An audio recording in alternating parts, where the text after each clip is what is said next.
sharing session along with our close partners who are specialized in wildlife and tented camping safaris. They are the Leopard Trails Bespoke Tented Camping and Mr. Radish Sellamuthu, who is the founder and managing director, along with Dakshita Karunaratne, their director sales and marketing, would be helping us with this today. So just a brief, the areas that will be covered is the wildlife in Sri Lanka, what to expect in terms of sighting and about the national parks. They're going to clarify a very common and important question, which is the difference between Africa and Sri Lanka as a safari destination. Then also the importance of ethical and guided safaris with trained safari guides and how they are geared to cater to this, and also leopard trails, a little bit of leopard trails as a product and the experience offered. There would be a Q&A session at the end of the presentation, and therefore feel free to clarify any doubts or ask for any additional information from Daki and Radish. You could also drop a small note while the chat is going on in case for us to take note of it. And therefore, before we start, I would appreciate if we all could mute our microphones so that we could avoid any distractions to the speakers and the host during the presentation. All right, guys, I would like to hand over the proceedings to the Leopard Trails team to take over from here. Thank you, guys. Thank you so much, Amri and team. What I might do during this presentation is I'm going to switch off my video while I present, and then I'll be back on as Dakshita takes the latter half of the presentation and back on for questions. So I'm just going to do that now and share my screen of my presentation.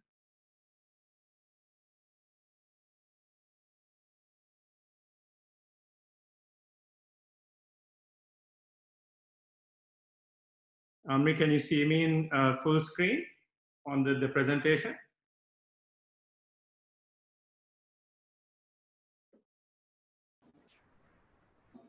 Yes, Radish, I can. It's on full screen now. Okay. So we're going to be, I'm going to be about 20-25 minutes, and then Dakshita will probably take over for about 15 minutes.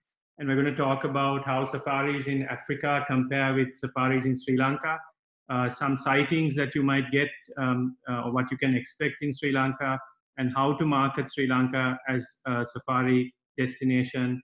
And then finally, we'll go into some details on our camps. So I'd like to briefly introduce myself since I have not met most of you. I founded Leopard Trails back in 2012. That's Leopard Trails Yala Camp. And then in 2014, the Leopard Trails Vilpattu Camp. And despite being an engineer and a finance professional based out of Sydney and London, I soon found myself drawn back to my passion, which is wildlife and travel and safaris in Africa, India, and Sri Lanka. So I've spent a lot of my childhood and adult life in this field, or at least as a passion, and with holidays to all these countries in the last 20 odd years. Pictured here is myself with some of my fellow directors in Africa in the Sabi Sands. They're all equally passionate about wildlife and conservation and travel. And on that note, I'm just going to move on to just a few brands and affiliations that we're associated with. So Leopard Trails is obviously the two tented camps based at Yala and Vilpattu National Park. And then the one you may not have heard of is Leopard Trails Outbound Safaris, where we act as a tour operator for Sri Lankans and other clients visiting high-end properties in Africa. On a personal level, I'm very passionate about both adventurous trips and high-end travel in Africa and across Sri Lanka. And obviously of recent with the tour operator business to Africa, there's been a lot more travel to luxury lodges as well. And what this has done is it's given me a good understanding of the African safari market.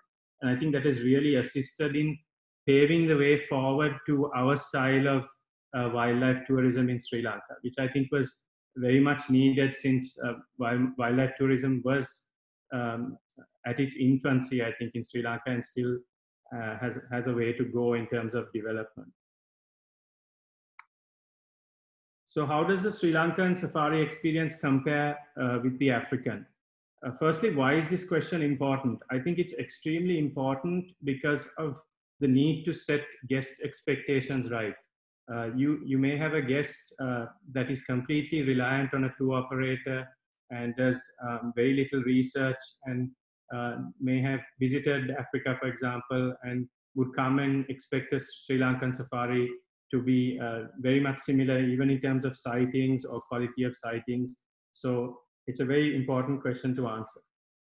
The savanna grasslands of East and Southern Africa are, to be honest, truly incredible. Pictured here are 4 of the big 5: the lion, the leopard, the African elephant, and the Cape buffalo. So just the rhino missing here. And the sheer diversity of charismatic species that you get in Africa, honestly, it cannot be matched in Sri Lanka. So that's, I think, an important point to first understand. Even apart from the big 5, which clients are drawn to, there are very charismatic species such as cheetah, wild dogs, giraffe, zebra, hyena, baboons, and a huge variety of antelope as well. I think in Africa, we have roughly a comparable amount of antelope species as we get mammal species in Sri Lanka. So on that note, it's also important to understand, firstly, that lodges and camps in Sri Lanka are based outside of national park in buffer zone land. Quite often in Africa, you will get lodges inside national parks or in private concessions or government lease land in wilderness areas.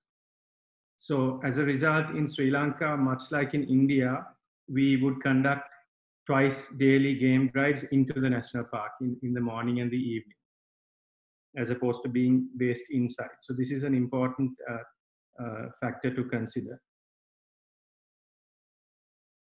I believe due to, if you look at national parks as opposed to private concessions with exclusive access like you do get in some parts of Africa, it's important to understand that there can be problems such as over-visitation, and definitely anybody in in the tourism industry may have heard of over-visitation problems with Yala National Park.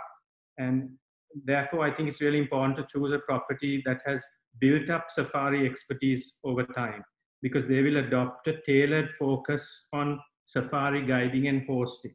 And they'll have the knowledge to track animals and build a professional nature guided experience.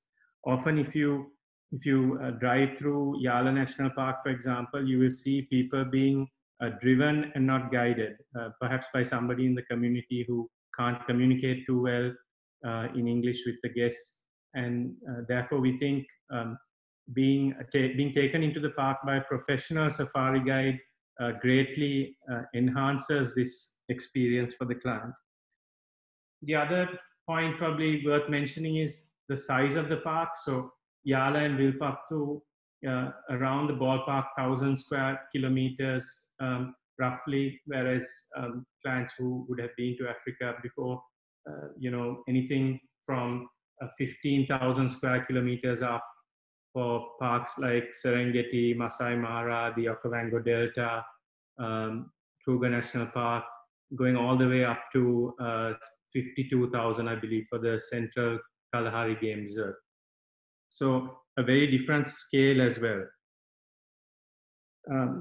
Also probably worth mentioning, in Africa, the market can tend to be quite developed in terms of training of guides, tracking, and also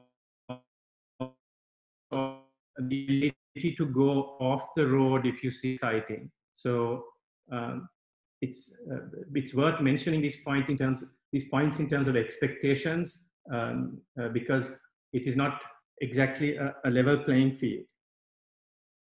Okay, having said that, Sri Lanka has incredible biodiversity.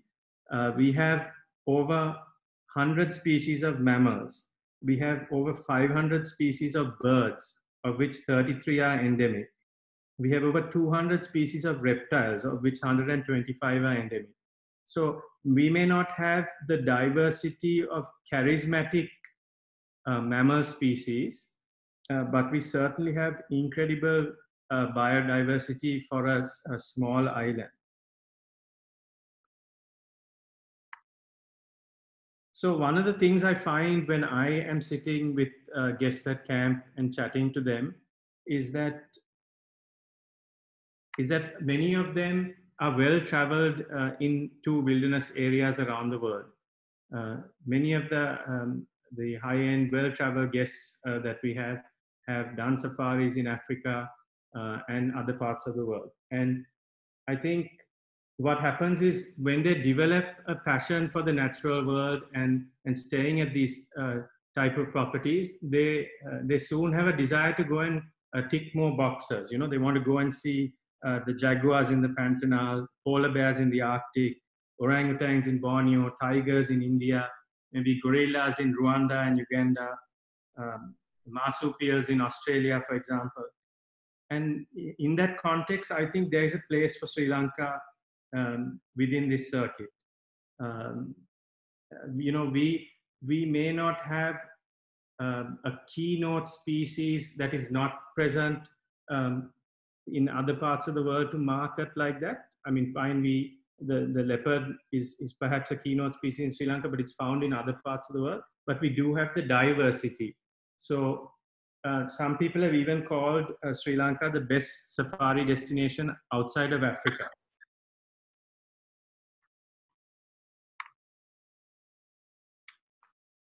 When looking at Sri Lanka, we have, I think, close to 30 national parks now. Of course, some of them are quite small and not developed, and you can't really enter the park as a tourist. But I've listed some of the key national parks in Sri Lanka here on the left. And just to touch briefly on what are some of the main attractions in Sri Lanka throughout the year. So I believe Yala and Vilpattu National Park, where our camps are based, is probably best for Sri Lanka's big three, the sloth bear, the elephant, and the leopard, and probably best for mammal viewing, reptiles, and birds in general. I think Yala in the dry season is fantastic for mugger crocodiles. Yala is reputed to have one of the highest densities of mugger crocodiles in the world. And then from December to March, birding is also fantastic in Yala and Vilpattu to coincide with the northeast monsoon. Minneria National Park in the dry season is fantastic for the elephant gathering, where you can see large herds of elephants.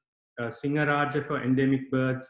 Most of our 33 endemic birds that I mentioned earlier are found in the wet zone. So Singaraja is great for that, especially for photographers and hardcore birders. I think Kumana, Waskamua, Galloya, great for off the beaten track experiences. And there are accommodation options popping up in these areas as well. And probably worth mentioning Horton Plains as well for hikes and misty mountain scenery. And if you're very lucky, a sighting of a leopard. So as a small island, you know, we have many diverse wildlife experiences. This is without even touching upon the marine experiences, the whales and dolphins off the coast. In the context of comparing it to Africa, I think it's probably also worth mentioning that, you know, we don't have lengthy flights or lengthy transfers relative to Southern or East Africa. Quite often, if you're visiting a national park in Africa, you would need to take a short flight that could be quite pricey as well. It could be equivalent to what we pay from Sri Lanka to fly to another Asian destination, for example. And that could be coupled with a road transfer as well. So now with the road network improving in Sri Lanka, I think transfer times are getting a lot better. Yala, especially with the southern highway access now going from the airport all the way to close to Kataragama, where we are based. So just to wrap up, I think Sri Lanka, just to wrap up the comparison of Africa versus Sri Lanka, I think there's definitely a place for Sri Lanka, and it's quite a compelling sell in terms of wildlife tourism in the global circuit, and especially for short stays coupled with tea country experiences, beach, cultural, and the other experiences we offer in Sri Lanka. All as a package, definitely a compelling stay, a compelling sell, and a compelling experience to do. So let's take a look at what you're likely to see in Sri Lanka.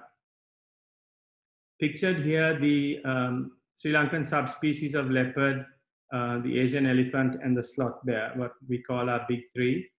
You may have heard that Sri Lanka, or at least Yala National Park, has one of the highest densities of leopards in the world. And I think in terms of density, Vilpattu ranks quite high as well. So these are fantastic to pursue and to market and view, but I think it's important that we sell a bigger story as well. And there's certainly quite a bit of diversity in our parks that we need to market and we need to look at in terms of setting expectations, right? So just going clockwise here, the water buffalo, the wild boar, the land monitor, and the mugger crocodile. The buffalo is one of our larger animals. A young buffalo can often be taken by large male leopards, although they probably wouldn't go for a healthy, larger animal. With our national parks, you'll find that they're dotted with water holes as you drive through and meander through the various tracts. And quite often you will see them wallowing in the mud, as you can see in this picture. The wild boar, of course, is a key prey species of the leopard and actually an omnivore. So you can see them feeding on carrion, and sometimes even scavenging and feeding off other carcasses, perhaps even a leopard carcass.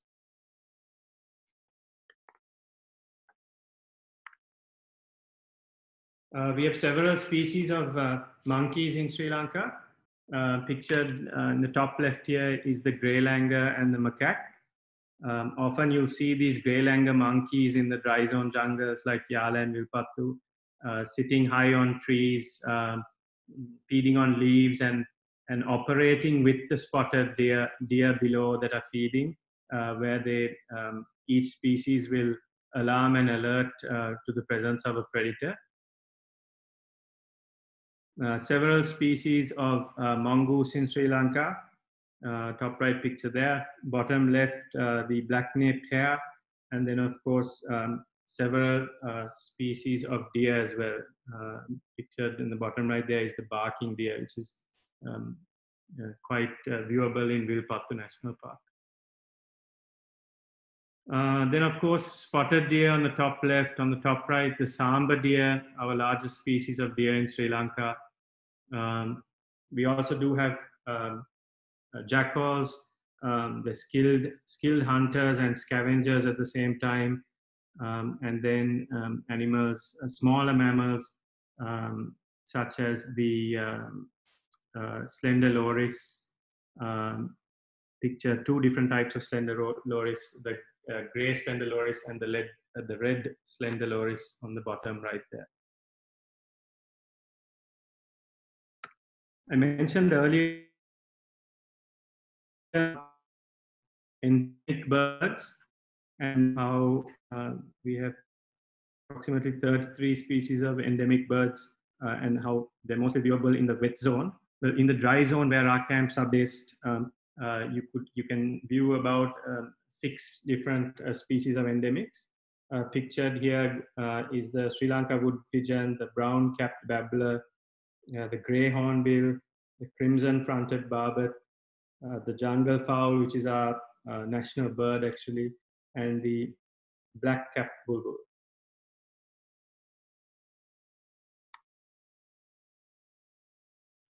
Of course, one of the things I hear from people who have been on safari in Africa and they come here is they say, wow, the bird life and the birding is phenomenal here and perhaps better than Africa. So this is a strong point in terms of marketing. Uh, the peacock here pictured on the top left, obviously beautiful, beautiful species to view and very, very common in our national parks. On the top right there, the green bee-eater, perhaps I would say Yala is one of the best places to photograph these green bee-eaters. As you're sort of driving through jungle tracks, you see these birds on low-hanging branches over the road, and they'll sit there on these branches and then uh, fly off, catch a bee, and often return to the same branch um, and whack the bee and then consume it. So that process of returning to the same branch and the proximity of which you view them can make for great photographic opportunities. Um, Several species of raptors in Sri Lanka. You can see the hawk eagle and the serpent eagle here. Also very charismatic birds. If you're lucky, you can see them feeding on small reptiles and mammals. Um, we've seen some incredible sightings of them consuming small mammals such as the loris that I shared earlier. Then, of course, with these lagoons and small water bodies dotted across Vilpattu and Yala National Park, many species of storks, such as the painted stork pictured here, and you can spend you can invest quite a bit of time at a waterhole and watch them fishing. It's actually quite entertaining to see the different strategies that all of them use to fish. Um, Malabar pied hornbill on the right, obviously another beautiful bird, and several species of kingfishers. On the bottom left, there's a common kingfisher. So fantastic diversity of bird life. If anyone's interested in viewing some more sightings from Sri Lanka and the diversity of species we get here, I'd encourage you to look at our YouTube page where we have, I think, over 300 plus videos of sightings we've actually had with guests. And most of them have a guide narrating some sort of interpretation of the sighting along with the video footage. So if you just search for Leopard Trails on YouTube, you should be able to get our page.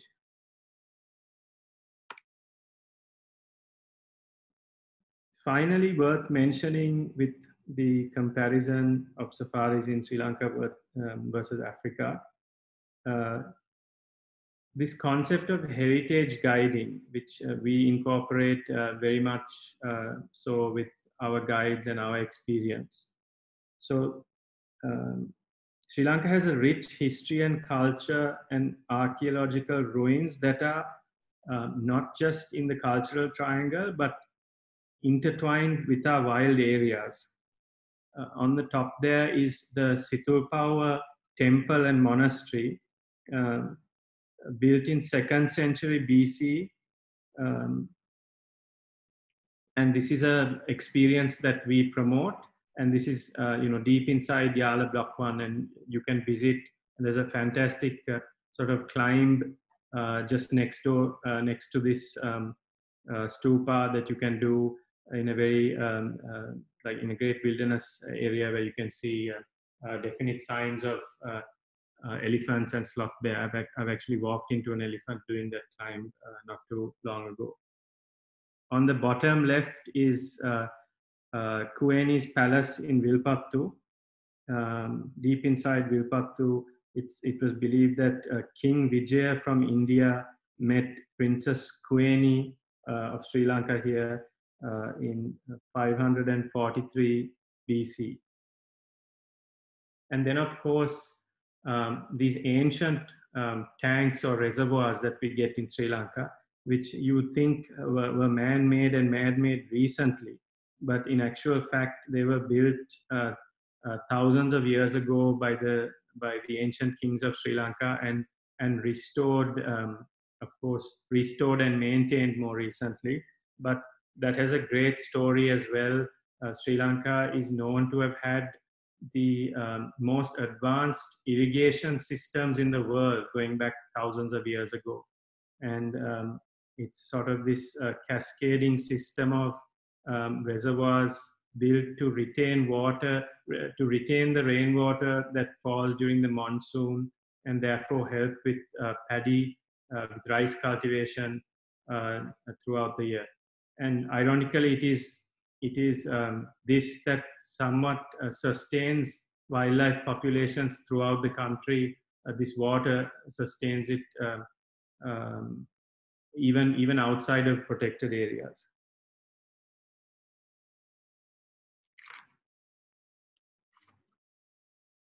So, as I mentioned earlier, we are based out of Yala National Park and Vilpattu National Park.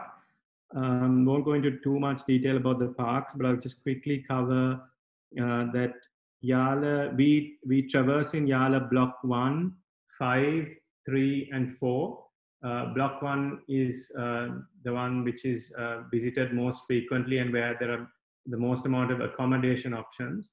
And it's important to note that there are two entrances to Yala Block 1, the Katagamu and the Palatupana entrance, and most of the traffic enters from that southern Palatupana entrance. So we quite intentionally located on this northwestern entrance called the Katagamu entrance, which would generally have less than 5% of the number of jeeps entering a day. The other advantage is that being at that northwestern entrance, we can very easily access Yala Block 3, 4, and 5, which is even more of an exclusive experience than entering Yala Block 1.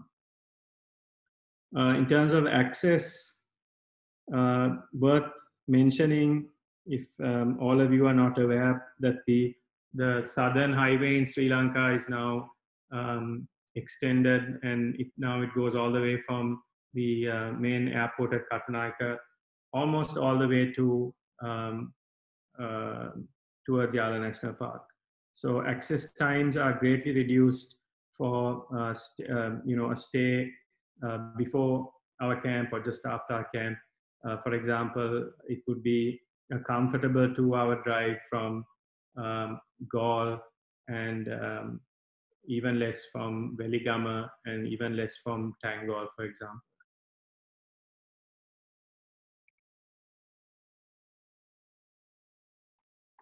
I just covered these points, so I'll skip through to Vilpattu. Vilpattu National Park, located on the sort of in the northwest of the country, and it's also quite close in terms of access to the airport. So especially if you're doing a tour that goes somewhat clockwise from the airport, we find that clients are using our camp as a second stop mostly, but sometimes even a first stop, because it has comfortable 3 hours from the airport or even less to reach the camp. Probably worth mentioning as well that just in terms of seasonality, because I often find that this is confused by tour operators or people in the industry. Both these national parks are located in the dry zone of Sri Lanka, and they're affected by the northeast monsoon. So the wet season is actually sort of starts or gets quite severe in November and then December and January. And the dry season would sort of start in June and extend up to September. Having said that, we would actually get our peak or the highest occupancy in during that wet season time, and that's because the clients coming on round tours to Sri Lanka um, are basically coming during not as a specialist wildlife destination, but to coming, during the European winter or the peak demand period. So I guess the point of saying this is that our dry season, which is the off-peak time for tourism in Sri Lanka, if you exclude August, is probably the best time to market if the client has flexibility in month of travel and is very intent on safaris and wildlife. I would say the end of May, June, July, or even September would be fantastic months for them to visit the dry zone national parks.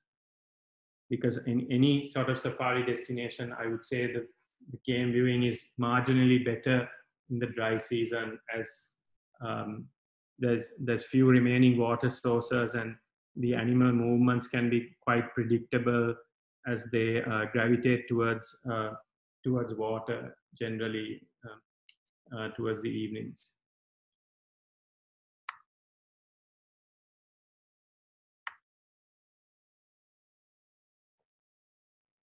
Okay.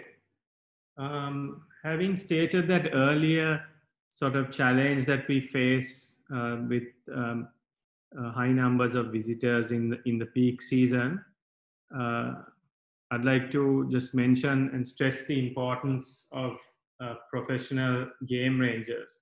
And this has very much been our part of our ethos from day one, in terms of in terms of enhancing the guest experience.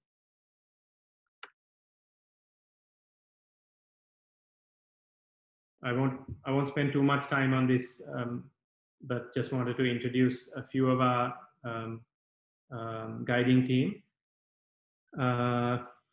Varun on the left here is one of the only guides, I believe, in the country who's actually guided in India, Africa, and Sri Lanka. And he's trained in Africa and then subsequently has quite a bit of exposure in Sri Lanka as well. So that worldliness, I think, is fantastic when it comes to guiding guests. Hasanta is also quite a well-known, experienced name, who's been involved in many associations and many good companies over the years in Sri Lanka. Malmi and Krishan and Danula, actually all three trained internally with us, and some of the best guides we've had, I think, to date. And then, of course, our general manager, Pilar, the jack of all trades and also guide as well. So just, I want to take a little bit of time talking about how we inspire and develop guides for Leopard Trails, because it's such a big part of what we do and lacking in a big way in the country, we believe. So this is where we're at today, and then we go in reverse and look at sort of how we've come here. We are about to conduct our third guide training course. It's quite an intensive course, and one that has taken many years to refine and develop internally.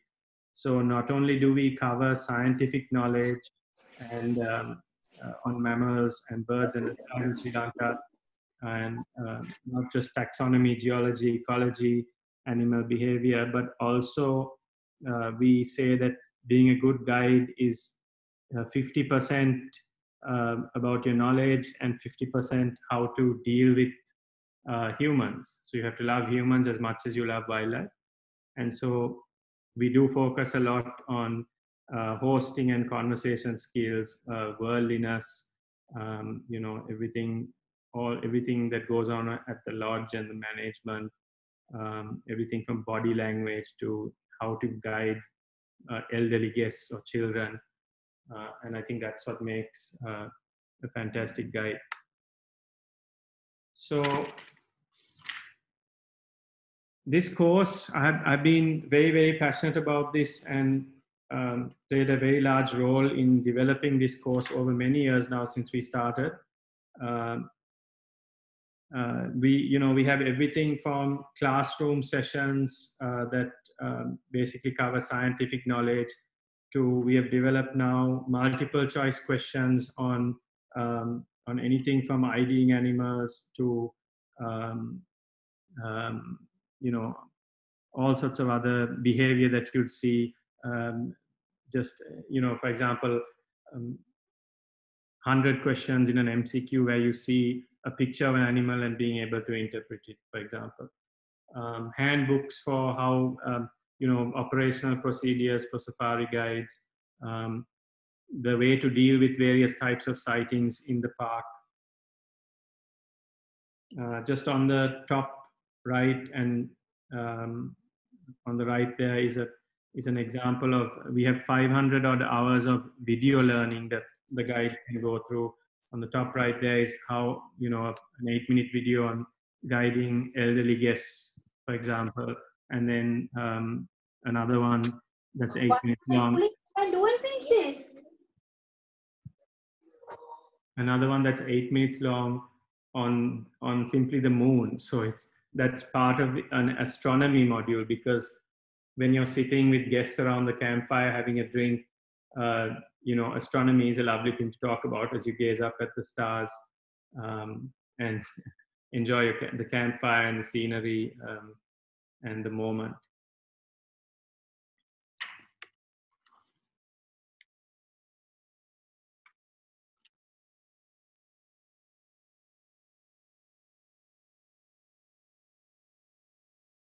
Another thing we've invested quite a bit on is guide exchanges and trips overseas. So where we'd have, this is actually a picture of a couple of our old team on the top left and top right there, where on the top right, we took them to one of the private reserves in the Sabi Sands in South Africa and went and had a look at where they're conducting live safaris. So live streaming safaris on the internet, and met the team there.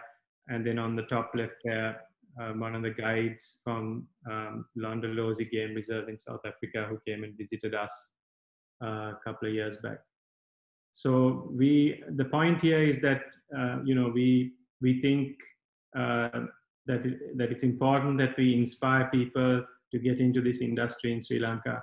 Certainly, guiding is not a career that is thought of often in Sri Lanka, but it can be a very interesting and rewarding one at the same time.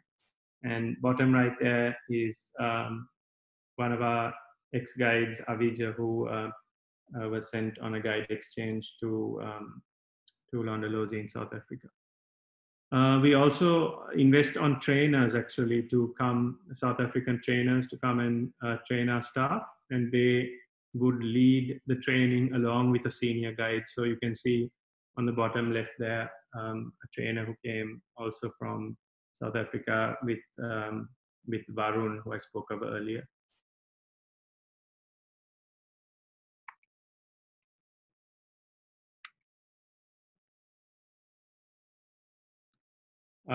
We also use guides to upskill our staff over time.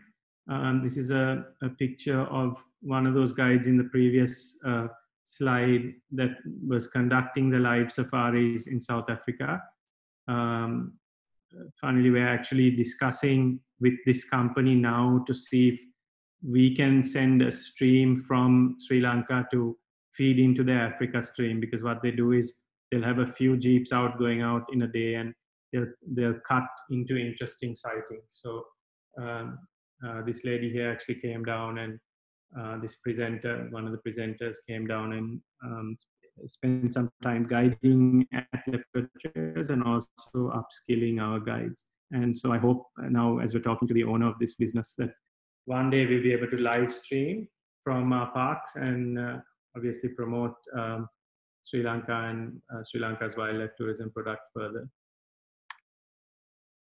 Just another thing worth mentioning that we've been quite passionate about, and again, something that my exposure to Africa brought about in Sri Lanka, and that's identifying individual leopards using their spot patterns and other features. So we've been able to build catalogs through, obviously several thousand hours of safaris in Yala and Vilpattu, where we have a catalog. It's like a Facebook of leopards basically, and this really helps us understand their different territories, who lives where, the sex of the animals. It helps at sightings because if you can identify the animal, whether its behavior is, is it a shy leopard, is it a relaxed leopard, how shall I conduct whether you're going to give it more space, or whether the leopard's going to spend more time with you based on its general character. It's also a great tool for storytelling because you can pull this out while you're on safari and you see an animal and tell a story. Basically, you might know the animal's family tree, for example, its lineage. So we have, I think, 3 generations now recorded at Yala National Park.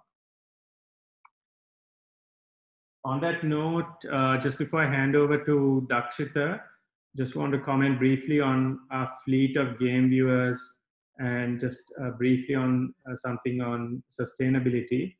So we conduct our game drives in Toyota Hilux and Toyota Land Cruiser game viewers. And what we did with that is we've sort of partnered with the local community where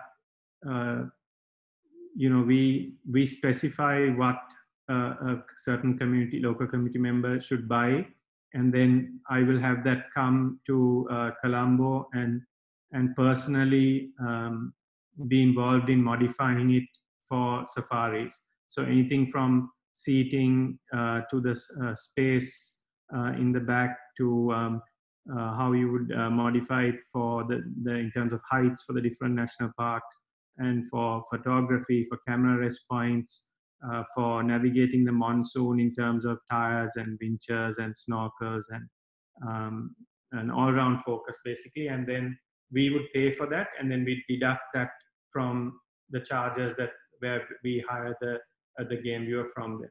So this has been incredibly successful. Some of the people who we started with many years back now own quite large fleets and supply some of the best high-end properties operating out of Yala, who sprung about in more recent years. In terms of workforce, we hire at least 70% of our workforce from the local village and train them in-house. We purchase all our groceries from the local community as well. We run on a mix in terms of power generation, a mix of solar and the electricity power lines, and also diesel generators due to the load we have with our air conditioning.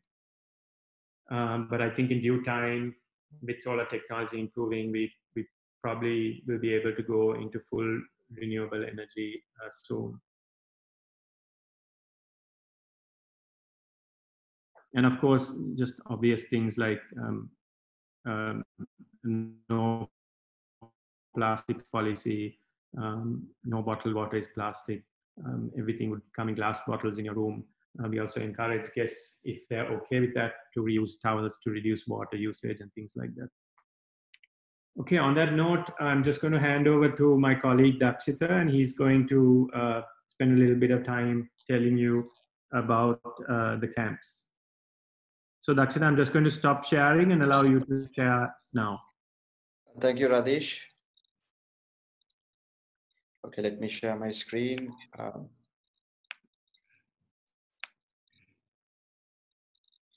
I hope my screen is visible on full screen. Yes. Okay, hi everybody. So I will be running you through very quickly on our camps, accommodation, faculty, and experiences. So to start off with our flagship property, Leopard Trails Yala. The Leopard Trails Yala camp is situated on the buffer zone bordering the Yala National Park. It's just 10 to 15 minutes away from the Katagamua entrance, which is known to channel just 5% of the total traffic going into the park. So it gives a natural advantage to any guest going for safaris. Just a moment, sorry. By product, by concept and design, the Yala camp is a hybrid between a premium luxury tented lodge and an authentic rustic camping experience. So the camp went through a reinvention or an upgrade of its concept earlier this year prior to the lockdown. And what we have designed here is a camp that offers all the luxury, and it's open to the natural wilderness, the scenic surroundings, and can cater to a guest who's focused on a wildlife or safari oriented product, but who wants more premium, higher end accommodation, or for guests who want a more authentic approach to camping, but with a touch of comfort. Leopard Trails Vilpattu is situated on the buffer zone bordering the Vilpattu National Park. It's just 10 to 15 minutes away from the main entrance to the park as well. As you can see, it significantly differs from the sister property in Yala. That's because this camp is designed to blend into the dense jungle terrain of Vilpattu, be more open and lean more towards offering an adventurous, so I would say hardcore safari experience to the guests, but with a touch of modern comfort and luxury as a guest would require. So both of these camps are designed very differently to cater to the very diverse, ever-changing needs of different guests at the core who wants a quality guided safari experience, but when it comes to accommodation have very diverse requirements. So to simply put, what we offer as accommodation is comfort in the wild, where what separates the guests from the wilderness is the canvas walls of their tents. All the comfort and luxury, the amenities you would have are in this tent while you connect to the wilderness around, embrace the scenery, and listen to the jungle orchestra. These are the deluxe tents in Yala and Vilpattu. They have a total footprint of 300 square feet, can accommodate up to a maximum of 3 guests. They're equipped with an alfresco shower as well and are all air conditioned. By concept, this tent offers more of that authentic or rustic experience to camping, but with the touch of comfort and amenities as a guest would require. And naturally, they're also open to the scenic surroundings as well. These are the Leopard Trail suites in Yala.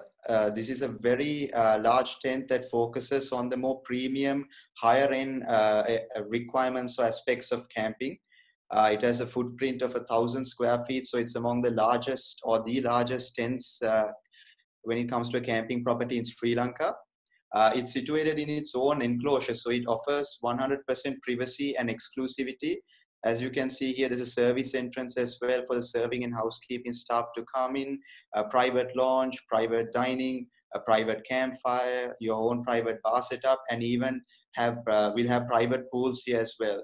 The tent is designed to offer a 360-degree view to the scenic wilderness around, has an in-tent bathroom, toilets, tea, coffee making facilities, and with its size, it can accommodate up to a maximum of 4 guests comfortably and conveniently. So really good for those guests who want exclusivity or more higher end camping accommodation, or good for families who wish to stay together, especially when there are little children. These are the Leopard Trail suites in Vilpattu. By design and concept, they're similar to the suite in Yala, albeit they're slightly a bit more smaller.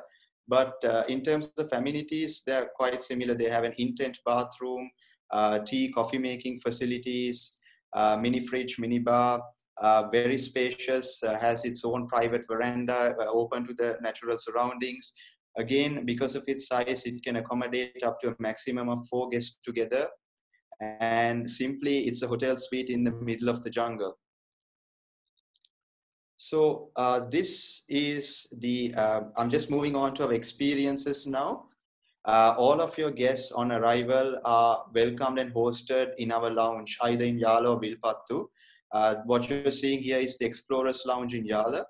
This is where the first phase of tailor making a guest stay on a very personal level begins, where, as you can see here, the guide, who is also your host, the guest host, conducts a welcome briefing on the safety regulations about the camp, about the park, understands what sightings or what interests the guests have, their dietary requirements, and creating and crafting their stay after that. All the while, the guests are served with a refreshing beverage of their choice, as it's an all-inclusive experience. Of course, traditionally at Leopard Trails, we offer part and parcel of our stay is the game drives. But there are many other activities or experiences a guest can choose to book and which we can arrange on request, such as guided bushwalks, which are done on the perimeters around the camps through the nearby wilderness. It's a very informative, very adventurous, and very interactive experience.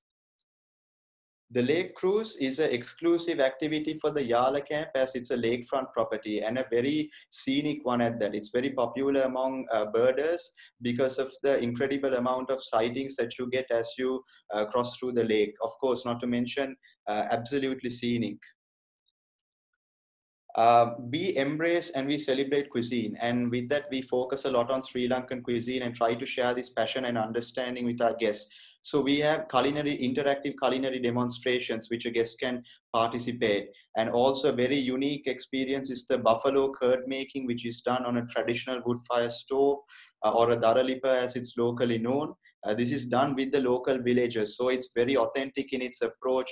The guests can participate in making buffalo curd and then enjoying it as well, and it's a very popular delicacy at camp, especially for dessert. The Junior Ranger program is a program catered to families and extremely popular with the kids as well. It allows the adults to have their own space and their own time while they are on safari, while giving a more interactive and immersive experience, safari experience to the children. This involves a lot of activities that are tailored in a very casual and fun way to suit a child, like learning to make a fire, learning to track animals, identify various birds, mammals, trees, and we quiz them. And at the end of their stay, we also give them a memento to take back home, and that is a certificate certifying them as a Leopard Trails Junior Ranger. Of course, the camp in its natural ambience and setting very much adds value to us honeymoon couples staying, and we can of course arrange very private, exclusive setups and arrangements for guests, for honeymooners in scenic locations around the camp or in the privacy or exclusivity of your suites. So like I was saying, cuisine plays a huge role in terms of experiences at Leopard Trails. And with that, we offer Sri Lankan cuisine, but we can always tailor make the meals that guests would eat as per their preferences or dietary requirements or restrictions. On the same note, based on cuisine, another activity that deals with food is the culinary journey through Sri Lanka, or the bush dinner, which takes place around a campfire after a lovely day of safari, great ambience in the night under a starry sky, drinks are being served, and it's a very interactive session. So it's arranged, especially when the camp is at high occupancy and there are many guests to add the communal atmosphere. The team brings out 9 courses of Sri Lankan meals, and with each dish, the guide narrates the history and story, ingredients behind the dish, how you eat it, and connect the dish to the overall rich culture, customs, and traditions of Sri Lanka. So by doing this, we instill a lot of value in Sri Lankan cuisine and appreciation, and also show the art behind it as well. So as I come to the conclusion of our presentation, at the core of Leopard Trails, it is 100% an experience, and a bespoke one at that. And that is, we tailor make the stay of each individual, family, or couple as per their requirements or interests. The heart and soul of Leopard Trails is the people element. The safari guides, who are also your hosts, they are internationally trained, they share their knowledge and passion with the guests. At the same time, we mix in elegant and comfortable accommodation with personality and story within that as well. But we instill more value to a guest staying with us by going far beyond than what you would expect with a safari or wildlife focused property. And that is, we give a huge chunk of what Sri Lanka has to offer by covering culture, history, cuisine, and astronomy, and really giving a lot of value and in a very personalized, tailor-made, focused approach to a guest. And by doing that, creating a very priceless memory of an authentic Sri Lankan holiday experience. So that concludes our presentation. I hope within this brief time you were able to grasp as much as possible on who we are and what we have to offer. Of course, we are more than happy to share with you in-depth details and contents should you require. The Diethelm team is, of course, well-versed with Leopard Trails as well. In the meantime, please feel free to subscribe to our YouTube, follow us on social media. We are very active with our content, and many of this content can be very entertaining to you and informative, and you can share it with your guests. You'll be able to get to know our guides as they make interesting videos and share their knowledge, and it helps us to connect our experience with all of you and many more across the globe. Thank you very much. Yeah, so thank you, Radesh and Dakshita, for all the information about wildlife in Sri Lanka and the experience that Leopard Trails has to offer.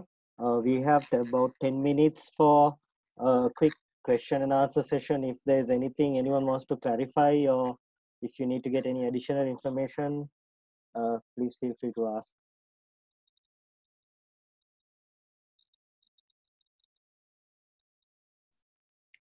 Hi. Hello. Hello. I have a question. Yeah, What Ingrid, about the go month of for it. August? The month of August, you named June, July, September. And traveling in August is less interesting for the No. parks? Sorry, let me clarify that. So where I was coming from is actually I said that the dry season in Sri Lanka extends, from the dry season for these national parks, Yala and Vilpattu, would extend from sort of May onwards to September, and that many of those months can be off-peak months. But I would exclude the second half of July and August because those are actually peak months. So yeah, so that would be a good time for a very, if you exclude the latter half of July and August, it would be an excellent time to also think of promoting a tour to Sri Lanka, apart from the obvious peak season dates, which which everybody's very active on. Yeah. Okay, thank you very much. It was Okay. very interesting. Thank you. Okay. You're welcome. Do we have any more questions? I have a question. Are your camps are open throughout the year, or it's sometimes closed? No, we are open throughout the year. Apart from sometimes Yala National Park Block 1 can be closed for September and the first 2 weeks of October. But even that in the last few years, they've kept Block 5, 3, and 4 open. So we've remained open and conducted safaris in those blocks of Yala National Park.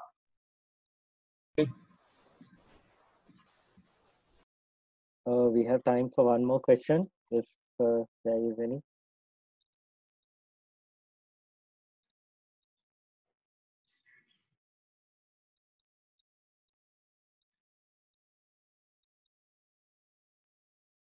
One more question.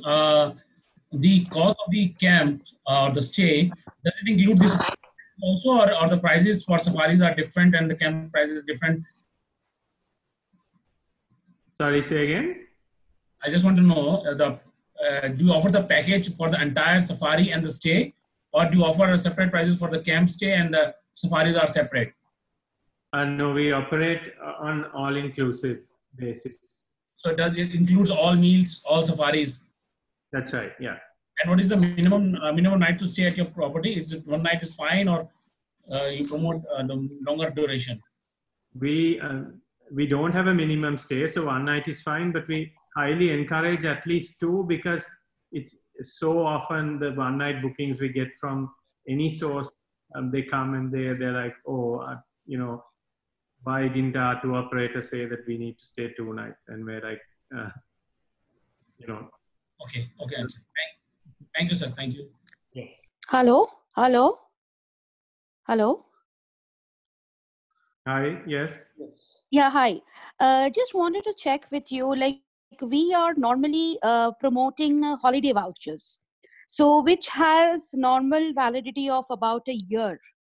So in case if we have to promote such holiday vouchers along with your packages, would it be possible for you to provide us rates for a validity of minimum of 1 year?